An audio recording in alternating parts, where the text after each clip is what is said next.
folks. Good afternoon. Thanks for being here today. As always, I want to deliver this transparent, factual information as soon as possible, and I appreciate your assistance in getting that out to the media. As of this morning, we've done 1,125 total rescues. 1,125 rescues.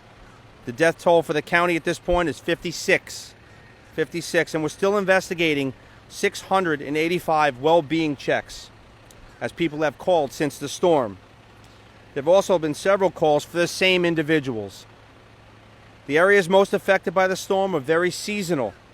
My detectives are working around the clock to determine were they in this area when the storm hit, and we're working with family members and friends, and it's a process, so I appreciate everybody, being patient with that process. The factors we deal with are, was the person in the area at the time? Does the person have accurate contact information? Is their name correct? And also, the last time the caller was in contact with the subject. We are leaving no stone unturned. Once these are complete, we will have a definitive answer of the total number of missing people in Lee County. We're hoping and we pray they're okay, and we're doing everything we can to make certain of it. We are continuing to launch our fleet drones daily. This is because we're in areas that we can't access by car or a boat. Waterways, mangroves. We want to ensure that we do a thorough search and leave no stone unturned. We will continue to supplement our assets provided by the brothers and sisters of law enforcement all around the state, such as Hillsborough County, Clay County, Polk County, Jacksonville Police, the Brevard Sheriff's Office. It's all hands on deck. Now I'm going to break it down per district and give a thorough update. South District, Bonita Springs. The cleanup efforts on Bonita Beach are ongoing. My deputies will be out in full force for safety and security. We will continue to provide essential items to assist in the recovery efforts. Bridge assessments and repairs are continuing on Lover's Key and Big Hickory Island, but I don't have a date set for completion. Fort Myers Beach, Ground Zero, where we are. USAR has completed their searches. Fort Myers Beach is open. We have been escorting cleanup crews to remove debris and utilities onto the island. We've established security checkpoints along the routes to ensure that traffic moves efficiently and safely. I know it's frustrating to the residents that the traffic is backed up. Please be patient, please be kind, and understand we just got hit by a major hurricane, and there's going to be traffic, and every single day we're improving and getting better. We're working with Lee Tran to have a shuttle service to bring the residents back to Fort Myers Beach, and resource centers from the Sheriff's Office have been deployed strategically to give residents food, water, and fuel and essential items. The buses run from 9 p.m. to 5 p.m., and the last bus leaves 7 p.m. in accordance with the curfew established by town government. While we are not preventing anyone from accessing Fort Myers Beach, we encourage you, if you don't live here and you're not a contractor, we encourage you to stay away. Okay, I know people want to look at devastation. They want to see what's going on. But you coming here, actually, it really hurts the process and it slows it up, because we want residents to get back into their homes to see what's there, what's not there, get their valuables. And we want contractors on here so when you line up in that mix, it slows things down tremendously. My divers are out searching vehicles and vessels that were submerged in San Carlos Bay. So far, 123 vessels and 23 vehicles have been located and searched. And thankfully, thank God, have 0 deceased inside. Now I'm going to cover Sanibel and Captivia, the Barry Islands. Lee County Sheriff's Office is going to continue to provide resources needed to the residents on island. The National Guard has departed. I provided assets to supplement the Sanibel Police Department. The chief there is a great man. They do a great job. And we work together, as always, as a team to ensure the safety of the Sanibel residents. Patrol vehicles, ATVs, drones, and manpower will remain on Sanibel Island to ensure of that safety. I'm proud to say Governor Ron DeSantis has done an amazing job making certain, looking at the bridges, looking at roadways, and because of his his constant push, the temporary bridge construction remains on schedule and should be accessible by October 29th or sooner. Folks, that is unbelievable to have a major bridge compromised. Our governor's done a great job, and I thank him very, very much. We will continue to supplement the Barrier Islands with manpower. Now I go on Pine Island. Traffic on the island has been free-flowing since last week. There are safety checkpoints set up to monitor the traffic, monitor what's going on the island. We're not stopping anyone from entering the island, but we encourage again that residents only or contractors only go on to that island. I want to allow the people that are out here the time they need to run as fast as they can, as safely as they can, to clean up debris and get back to that new norm. Lee County Sheriff's Office will remain in full force on that island for safety and security of residents. We will continue to monitor their needs and make certain they get all the essentials that what they need, such as water and all the above. Our East District, Central District, and North District are operating normal. That means the same way they did before the storm. Most everything that's been affected by water, we are extra patrolling. And as far as the countywide Department of Transportation, most all traffic signals are operational and functioning normally. I can't praise Florida Power and Lighting enough. As of today, they're reporting 99% of their customers have power. Their CEO and I have constantly communicated, and they've done a tremendous job. LCEC is reporting 89% of their customers have been restored. The CEO of FPL has assured me he's going to assist with LCEC to make certain it's one team, one effort, and we're going to get everybody their power back as soon as possible. Linemen from all over the country are working nonstop here in Lee County to get complete restoration of power, and I thank you for that. I've covered it every single day, every single press conference, but I want to be very, very clear again. As far as looting, unfortunately, we've seen 17 arrests in this county regards to looting.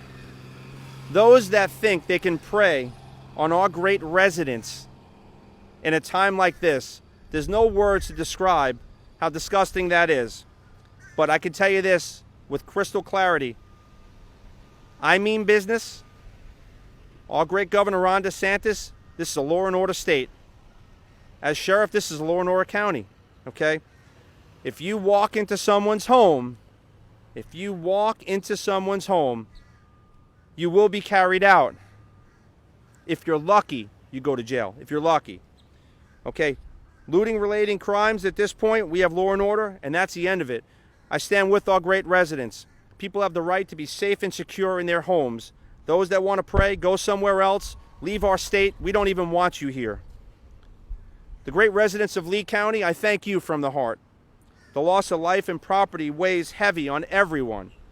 If you feel you need to talk things over, we are here for you. When we take a hit like this, it's not only law enforcement, it's everybody, one team, one family. This is serious, serious trauma, and these times are very difficult. If you need help, you can call us. If you want to talk to someone, you can call us at 239-477-1000. 239-477-1000. We are here to help you. And any one of my family members will ensure that you get the resources you need during these difficult times. Lee County, my message to the residents, the great residents of this county and the state. We are rebuilding. We're making tremendous strides every single day. And I'm going to keep bringing you updates on exactly what we're doing every day moving forward so that you know the strides that we're making. United we must stand. We're going to be stronger than ever before. And as always, God bless our state of Florida. God bless you. And most importantly, God bless America. I'm going to take some questions. I'm sorry.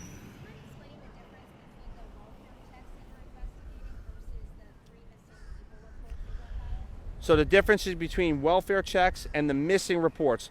So welfare checks are when people calls in and say, hey, I need you to check on a person, a family member, a friend. Okay, it takes a lot of time to do that. This is very seasonal. A lot of times we have difficulty identifying a property, and the contact information, is it current? Do they have a current cell phone number? So where most people live out of state and it's seasonal, it takes a lot of time and effort to close out just one of those cases. Missing person means nobody knows where that person is, no one has spoken to them, and it's confirmed they are missing. And we pray that we can find them safely. We're not sure. It's going to require a lot of investigation, which we have been doing around the clock. And I'm also proud of my detectives who are doing that, who have damage to their own homes and have left their own homes, their wives, their kids, their family members, their husbands, and they come to work on this mission. And the selfless act of dedication is unbelievable. But there's a big difference in welfare checks. I can tell you the vast majority of welfare checks don't have the exact number, but thank God we've located people safely. Missing people, we want people to help us with those details, and that's why I hold their pictures up. Any information, please help us.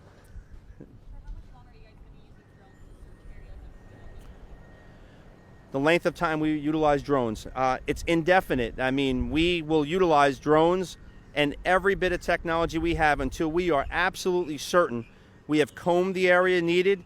We've done a comprehensive, full search of the area, and there's no stone unturned. We're in this. I mean, listen, we don't have all the answers immediate, and every single day there's more thrown at us. But what I do know for certain is we've made tremendous progress, and it's not just us. I mean, there are people from all over the country that have joined this team, okay? You have construction workers, you have people picking up debris, you have FPL, LCEC. I get constant calls this morning. Senator Rick Scott, all the senators are reaching out. Our governor, every single day, his team is calling, contacting, anything we need. Our governor is delivering beyond, to the point where it's calls every day, and it's overwhelming the people that want to help, and I'm very thankful from the bottom of my heart.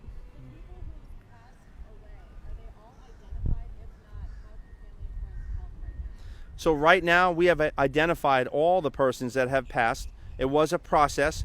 We utilized our Andy machine, which is a rapid DNA machine, and investigations. At one point we had 9 unidentified, and then it got less and less and less, and we've done a really, really great job in that. At this point we have 56 the death toll is 56. I stand here telling you that I wish it wasn't 1. When we talk about numbers, and I said this at an earlier press conference, yeah, we have 56. Well, these are 56 loved ones. Someone's, God forbid, mom or dad or loved one, family member, friend. Every single one of them have an identity, and we wanted to make certain that we did that process as fast as possible, the identification process, working with our medical examiner. And again, my heart goes out not only to the people affected. We can rebuild these buildings. We can rebuild the concrete. But when you lose a life, there's no words to describe. So with a heavy heart, I'm with every single one of the family members. Any other questions? Sure. We've had a lot of people come in and share around the country. But the people here in this community, they're pulling together. How's that make you feel? When I'm driving through Cape Coral, between my own home, I see people like, what do you do? What do you need? Community coming together as one, just each on it. So, sometimes when you say community coming together, sometimes tragedies, specific incidents and events are what brings that out in people. And you want everyone to be kind, be a good human, help your neighbor, help people during this difficult time. But I'll tell you this state, and not only the state, but people all over have come to help, which I thank God for. In the county, as I drive around every single day and every night, I drive different places in different districts, and people come from everywhere and they say thank you, and they want to help. It's a great feeling. And my message is, don't forget, when all of you go away to the next story, I want all the residents to stop and think about the people that in a matter of hours or days have lost everything. Let's continue to be good to each other. Let's help each other, because together we're most strong. Thank you.